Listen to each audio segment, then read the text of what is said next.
bonjour à tous et bienvenue dans cette nouvelle vidéo, j'espère que vous allez bien. Aujourd'hui, on va faire un truc très simple, voilà, one year anniversary. Ça fait un an que j'ai Virginie, je l'ai reçue le 25 février 2020, pardon. Et du coup, après un an, j'ai accumulé les factures, j'ai dû faire peut-être un entretien, changer des pneus, etc. Donc je me suis dit qu'aujourd'hui ce sera intéressant, avant que l'anniversaire ne soit trop éloigné, de vous parler des frais que j'ai mis dans la voiture, combien j'ai dépensé en un an. On va parler d'électricité, on va parler des pneus, on va parler peut-être d'autres choses d'entretien que j'ai dû faire. Donc voilà, je vous laisse avec la vidéo. En attendant, je voulais remercier toutes les personnes qui sont abonnées à la chaîne. On va dépasser, je pense, les 3000 pendant le tournage de cette vidéo, puisque là on est à 2999 au moment où je filme l'intro en tout cas. Donc merci à tous pour ça, merci à tous de vous abonner, de me suivre, merci pardon également à toutes les personnes qui m'ont fait un petit don sur Tipeee, qui nous ont rejoints sur Discord évidemment, parce qu'on est très nombreux, presque 300 maintenant aussi sur Discord, donc c'est assez dingue.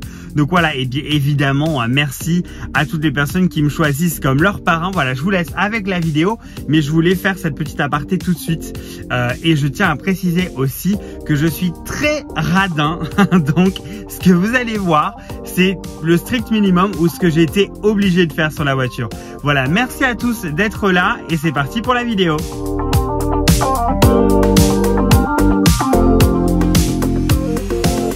Écoutez, on va commencer dans un premier temps par les pneus. Alors, il faut savoir évidemment que à chaque fois votre Tesla est livré, en tout cas en France, avec des pneus été, et il n'y a même pas possibilité de demander d'avoir un pack hiver, ça se fait pas. Alors je sais que par exemple au Luxembourg, comme les pneus sont obligatoires en hiver, vous pouvez cocher une case et vous serez livré avec. Alors je pense que vous pouvez les acheter, maintenant je sais pas s'ils vous livrent automatiquement avec, mais vous pouvez leur demander pour sûr de vous les mettre. Alors du coup, moi j'ai été livré en février, je suis resté en été jusque fin novembre. Et en fin novembre, j'ai monté du coup des pneus. Je voulais rester chez Michelin parce que c'est une marque française. Je sais que c'est des très bons pneus et qui durent extrêmement longtemps. Faut savoir que les pneus homologués en 18 pouces pour la modèle 3, c'est des Pirelli Zoto 03. Mais les Pirelli, on m'a toujours dit ça s'use très vite, machin. Alors oui, un pneu qui s'use très vite, c'est un pneu qui accroche très bien et au sol, etc. Mais voilà, c'était pas ça que je cherchais. Donc je suis parti sur des Michelin Alpin 5. Que j'ai du coup acheté chez KR Pneus à Metz. Je vais que chez eux du coup parce qu'ils font plusieurs Tesla, ils sont pros, ils essayent pas de baiser la gueule des clients. Vous savez que moi j'ai un franc-parler et j'ai besoin aussi d'avoir confiance là où je vais, donc je vais chez eux. Ils traitent toujours la voiture, je veux dire, correctement, ils sont attentifs, donc voilà, bref. Et je suis passé chez eux, je les ai peut-être pas eu au meilleur prix, mais du coup j'ai touché le pneu à 174,90 € et le montage du pneu c'est 24 € sur la jante. Donc je trouve que pour du 18 pouces c'est vraiment pas exagéré. Ça fait 96 € pour monter les pneus et j'en ai eu pour 699 € de pneus directement. Donc finalement avec le montage j'en ai eu pour un total de 798,60 €. Mais l'offre qui était intéressante ici, c'est que Michelin remboursait 100 € en lettres chèques du coup quelques semaines après. Donc la prochaine rotation de pneus, donc là je pense dans quelques semaines, voire peut-être même avant, je vais repasser du coup de mes pneus hiver à mes pneus été. Je ne paierai pas finalement le changement des pneus, puisque j'ai une lettre chèque d'environ 100 € à dépenser. Mais je crois que c'est 100 € pile même à dépenser chez eux. Donc c'est très bien d'avoir cette offre. Et franchement j'ai fait à peu près j'ai fait 12 000 à un kilomètre, parce que là le kilométrage quand je les ai installés était 35 000, là je suis à 47, donc j'ai fait 12 000 kilomètres et franchement je pense que j'ai pas perdu grand chose. Les pneus ont l'air complètement neufs. J'ai dû perdre 1 ou 2 mm, pas plus, donc c'est pour ça que je vais pas les garder trop longtemps maintenant que les températures se radoucissent. Mais en tout cas voilà, question pneus, pour le moment je n'ai dépensé que effectivement 798 €, puisque là il me reste encore selon l'estimation du garage environ 20 000 km à faire sur le jeu de pneus qui était livré avec la voiture. Voilà, donc on verra bien, je les ferai réinstaller. Moi je suis assez sécurité avant tout, donc quand je me sentirai plus trop à l'aise de rouler avec les pneus, je les ferai changer directement. J'irai peut-être pas jusqu'au bout de ce qu'ils peuvent accepter. Bon, alors quelque chose qui m'a aussi coûté très cher, mais heureusement évidemment c'est pris en compte par l'assurance, et ben c'est le changement du pare-brise, parce que j'ai dû avoir mon premier impact sur le pare-brise. Vraiment, je pense 2-3 semaines après la livraison, j'ai eu des impacts ultra rapidement, et j'en ai eu jusqu'à 5 sur mon premier pare-brise. Et en fait au bout d'un moment, évidemment, ça s'est fissuré tout le long. Carglass pouvait pas réparer les impacts parce que c'est toujours trop près des bords. Je sais pas si c'est dû à l'aérodynamisme de la voiture ou des trucs comme ça. Mais bref, je fais quasiment que l'autoroute, donc forcément le pare-brise, voilà, ça se casse. C'est comme ça, c'est sur l'autoroute. Par contre, le pare-brise, moi, je vais le faire changer au Luxembourg parce que c'est plus proche de chez moi et je sais que c'est plus cher qu'en France. Je crois qu'en France, aux alentours de 800-900 €. Là, au Luxembourg, ça m'a quand même, entre guillemets, puisque c'est l'assurance qui a remboursé, coûté 1014 € et 11 centimes. Donc, vraiment très, très cher.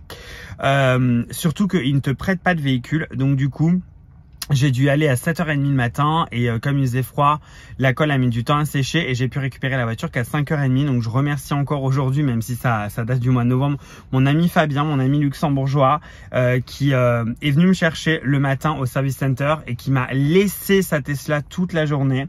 J'avais pu vous faire une vidéo que je vais vous lister juste ici où je testais le FSD grâce à sa voiture. Il m'a laissé la voiture toute la journée et je lui ai ramené le soir. Il m'a redéposé au service center pour récupérer ma voiture. Par contre, voiture lavée, aspirée et parfumée au retour du service center, donc c'était vraiment cool. Le détail de la facture, pareil, si ça vous intéresse, il est juste ici. Donc en fait on voit qu'il y a évidemment le prix du pare-brise, et puis après, et bien évidemment il y a ils font payer en fait toutes les pièces. Mais j'ai remarqué, il est où le truc de l'autopilote, parce que je fais en live. Bref, il y a un truc pour l'autopilote, mais je crois que c'est ça en haut. Ouais, voilà, véhicule avec 2e génération d'autopilote, 220 €. Parce que du coup, il faut qu'ils recalibrent les caméras, que la colle sèche, enfin bref, un changement de pare-brise classique quoi. Mais ça a pris des plombes et on est obligé d'aller chez eux, parce que moi j'ai été chez France Pare-Brise et chez Carglass et ils ne peuvent pas commander le pare-brise à l'époque en tout cas. Alors maintenant je pense qu'ils ont dû libérer les pièces, mais ils pouvaient pas changer le pare-brise et de toute façon ils n'ont pas le logiciel pour recalibrer les caméras, donc c'est même pas la peine de le faire changer chez eux. Donc voilà, évidemment ça a été pris en compte par l'assurance, mais comme c'est pas un garage agréé, il faut avancer les frais, donc ça c'est un, et ensuite se faire rembourser, mais ça évidemment, et Dieu merci c'est très rapide. Voilà. Bon, modif numéro 3, plutôt ajout que j'ai fait sur la voiture, que j'avais demandé via le service Tesla, c'est du coup HomeLink. Alors HomeLink, pour ceux qui connaissent pas, en gros c'est un boîtier qui se met à l'avant de la voiture. En fait il est installé juste ici derrière, en fait caché sous le logo, et ça permet de contrôler les portes de garage, les portails et tout ça. Donc chez Tesla vous pouvez contrôler jusqu'à 3 appareils à la suite, donc c'est vraiment pas mal. Alors ça se rajoute, ça se demande via l'application. Vous demandez un service, vous demandez HomeLink, et là je vous mettrai la facture. Ça m'a coûté 320 €, c'est le prix de l'installation. Enfin, je sais pas s'ils vont payer l'installation, mais en tout cas c'est le prix du produit en lui-même. Et ça, écoutez, j'en avais fait une vidéo que j'ai dû enlever parce qu'on voyait malencontreusement mon adresse, mais je vais la remettre en ligne effectivement bientôt, puisque je vais déménager, donc j'en aurai plus rien à faire qu'on sache où est-ce que j'habitais avant. En tout cas, c'est vraiment pas mal. Vous voyez ce que ça permet de faire, c'est que ça permet ici, par exemple, quand on arrive, de rabattre automatiquement, hop, les petits, je trouve plus mes mots aujourd'hui, mais vous avez vu de quoi je parle. Ensuite, ça peut évidemment ouvrir ouvrir automatiquement la porte. Donc là, je peux choisir le nombre de mètres qu'il y aura entre ma porte de garage et la voiture pour que ça lance l'ouverture. Comme ça, hop, quand j'arrive, c'est déjà ouvert. Et le fermeture auto à la sortie, alors ça au début, j'étais pas sûr. Donc c'est pas quand vous sortez du véhicule, mais c'est quand vous quittez la place de stationnement. Donc c'est le lendemain, par exemple, le lendemain matin. Dans ce cas-là, quand vous repartez, ça referme automatiquement la porte. Moi, la programmation était super facile puisque ma porte de garage était compatible. Je l'avais acheté pour. Et du coup, voilà, ça c'est le troisième entretien, entre guillemets, que j'avais programmé via l'appli. Et bien pour récupérer, enfin pour faire installer, pardon, le HomeLink. Parce que c'est plus dans les voitures maintenant. C'est en option, mais je trouve que c'est une super option à avoir et je le ferai installer sur la prochaine que j'aurai. Ça, c'est une certitude. Alors, voilà pourquoi, vous le voyez déjà ici et même sur moi, et en fait la lumière ici est bleue, là vous le voyez très bien à la caméra.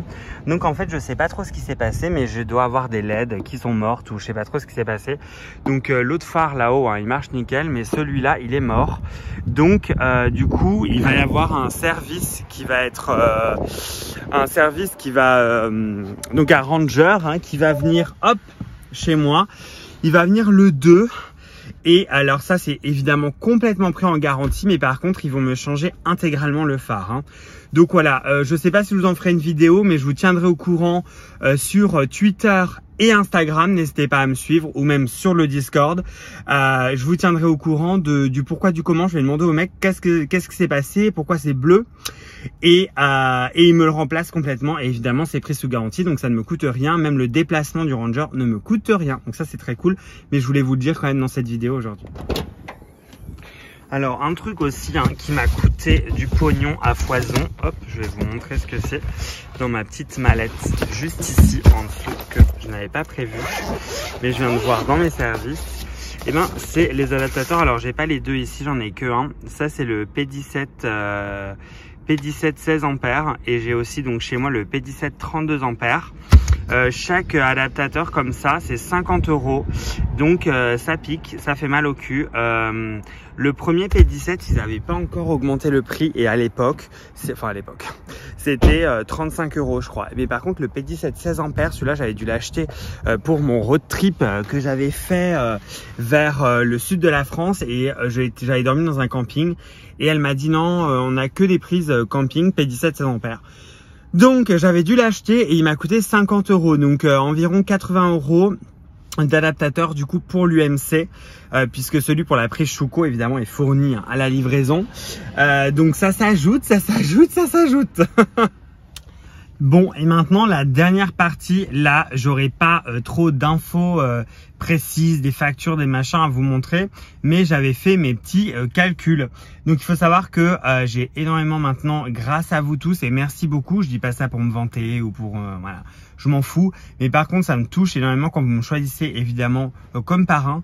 Et en plus, la contribution, le petit cadeau en plus de ça, c'est qu'évidemment, il y a les kilomètres gratuits au superchargeur. Donc, c'est sûr que je ne paye plus ma supercharge. Je fais une supercharge, je dirais, à minima 2 fois par semaine déjà.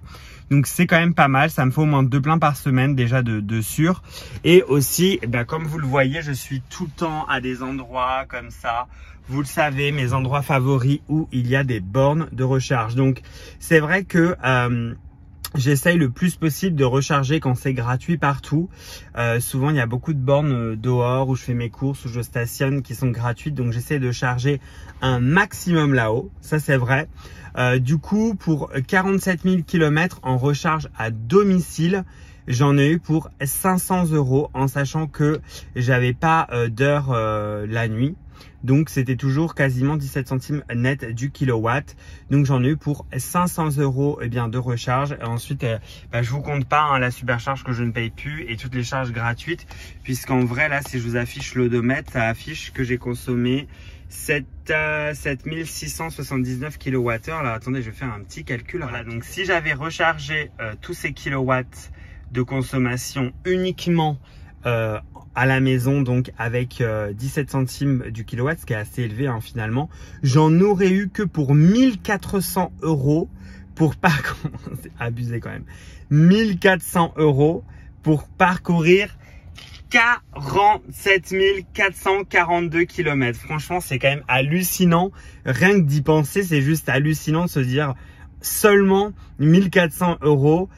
Que évidemment j'ai pas payé, hein. Moi j'en ai eu que pour 500 et quelques euros. Le reste c'est des recharges gratuites, c'est les superchargeurs. Mais même si vous payez l'intégralité, ce qui est rarement le cas parce qu'il y a énormément de ventes gratuites, c'est que 1400 € pour 47 000 km. C'est juste incroyable à quel point c'est économique de rouler avec une voiture électrique, même si le coût à l'achat est vachement plus élevé. Et là, c'est juste incroyable. Et comme ça, vous pouvez voir en même temps ma conso moyenne qui est de 162 Wh par kilomètre. Donc voilà, c'était la dernière catégorie un peu surprise. J'avais encore jamais fait le calcul. Mais ouais, franchement, c'est vrai que moi, j'utilise beaucoup les recharges gratuites. J'utilise beaucoup la supercharge également. Donc, à ce niveau-là, je consomme pas énormément. Je trouve que même 500 €, c'est quand même vraiment pas excessif pour le confort de rouler dans une voiture électrique, c'est-à-dire d'avoir toujours le plein à la maison. Mais ça va bientôt changer et ça c'est une nouvelle que je voulais partager avec vous. Je vais bientôt donc déménager et je vais vivre sans borne. Voilà, donc je pense que ça va vous intéresser. Je vais beaucoup documenter ça, vivre sans borne, genre comment ça va se passer, parce que ça risque d'être une étape pour moi quand même, parce que ça va être galère du moins au début pour trouver mon rythme et tout. Donc évidemment, ne vous inquiétez pas, je vous demande même pas votre avis dans les commentaires parce que je sais que ça vous intéresse. Je vais vous documenter à fond ma vie sans borne et ça va être galère au début vu les kilomètres que je fais, ouais, mais après ça va aller tout seul et je vous donnerai mes trucs et astuces du coup pour vivre tranquille sans borne. Ça fait un bon titre de vidéo ça. Bref, vous l'aurez compris, je m'étale. Vous l'aurez compris, les trois quarts en fait, mais tout ce que j'ai fait à part le changement de pare-brise, mais qui m'a rien coûté parce qu'il était remboursé par l'assurance. Vous l'aurez compris, tous les autres trucs, c'est moi qui l'ai voulu. Par exemple, c'est moi qui ai voulu installer Homelink 300 €. Le phare, évidemment, c'est une panne, mais c'est pris sous garantie, donc c'est gratuit. J'ai dû payer au moins 20 litres de lave-glace, mais ça, c'est moi qui arrête pas d'appuyer sur le bouton, j'appuie. Ça, c'est de ma faute. Mais sinon, voilà, les pneus, je veux dire, c'est de l'usure normale. Et encore, je vous dis quand même 50 000 km avec mon train d'origine, donc il me reste encore 20 000 km. Il fallait que j'achète des pneus hiver. C'est moi qui ai voulu mettre des pneus haut de gamme. Après, voilà, je veux dire, ça, c'est une dépense obligatoire. Mais sinon, les plaquettes de frein normales, elles sont neuves. Hein, tout est encore neuf. Il n'y a pas aucun problème. Et après un an, regardez le faible coût d'électricité que ça m'a également coûté. 500 € en diesel, je les aurais fait très rapidement. Je pense en 10 000 km ou quelque chose comme ça. Donc, c'est juste assez impressionnant quand même. Voilà, c'est une vidéo comme d'hab. Moi, je vous partage ma bonne humeur. Voilà, je vous partage ça comme ça, on parle entre potes, mais par contre c'est pas des tableaux, des trucs, moi vous savez que c'est pas mon machin. Vous ferez votre petit calcul où je vais afficher le calcul juste ici après au montage, parce que là j'ai pas calculé, mais franchement grosso merdo ça a dû rien me coûter en fait, à part les 300 € du Homelink, les 800 € des pneus, mais tout ça c'est des... Voilà, c'est pas de l'entretien du véhicule, j'ai pas eu de trucs à entretenir à part le pare-brise qui a été remboursé. Voilà, donc écoutez, c'est à peu près tout. Comme toujours, merci énormément pour votre soutien parce que c'est un truc important et vous êtes de plus en plus, vous êtes là, vous êtes à fond et tout. Donc j'aime bien aussi voir de nouvelles têtes arriver sur Discord et puis vous êtes vachement engagés. C'est assez cyclique, il y en a qui reviennent après, ils sont absents un moment, mais c'est toujours sympa. Voilà, je suis pas tout le temps à fond là tous les jours, c'est sûr, mais vous êtes tellement nombreux que vous discutez entre vous. Je viens, je check, je pop-up, je parle un peu avec vous. Merci. Voilà, c'est le mot de la fin. Gros bisous. Passez une bonne semaine. Restez en bonne santé. J'espère que vous n'allez pas choper le coronavirus et que moi non plus. Et vivement les beaux jours et que ce putain de virus disparaisse et qu'on puisse ressortir se mettre des grosses cuites dans les bars. Voilà. En tout cas, je vous souhaite à tous une très bonne semaine. Merci pour votre fidélité et abonnez-vous.